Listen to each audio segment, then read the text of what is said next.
Let's move on to navigation with a mouse. Using the scroll wheel allows you to zoom in and out. Holding down Alt and right clicking allows for more precise zooming. Alt and left clicking allows you to orbit. Alt and the middle mouse button allows you to pan. If you would like to zoom to or orbit around a specific object, you will need to select the object and press F on the keyboard to focus on said object. This sets the object as the focal point of your camera.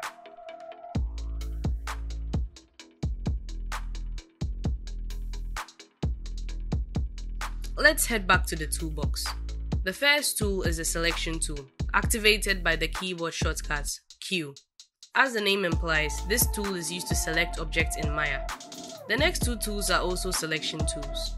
The lasso tool works like the lasso tool in Photoshop, where you just draw around what you want to select. And the paint select selects objects by painting on them. I rarely use those two. The third tool is the move tool. Keyboard shortcut is W. Clicking an object with the move tool selected brings up manipulators which correspond to the 3 axes. The red manipulator moves the object along the x-axis, the blue along the z-axis, and the green manipulator along the y-axis. Notice that every movement registers in the channel box. You can use the middle manipulator to move the objects without constraints, but I do not really recommend this because it's hard to judge depth in 3D space unless you have a reference point. The square manipulators constrain movements to a particular plane, so you can mess around with that if you want. The scale tool, activated by the shortcut R, works in pretty much the same way, except that this time, using the middle manipulator scales the objects uniformly, which I do recommend.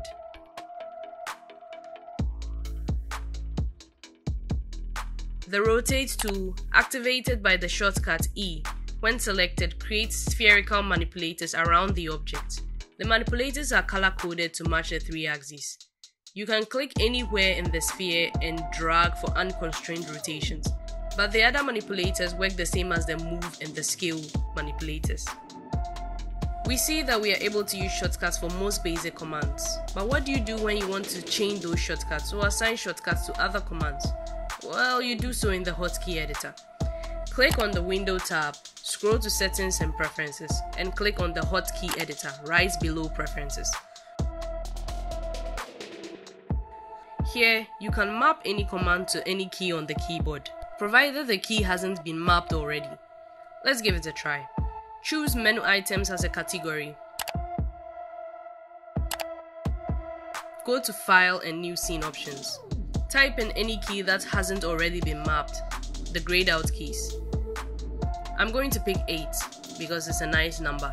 Now when I minimize this window and hit 8, the New Scene Options dialog box shows up.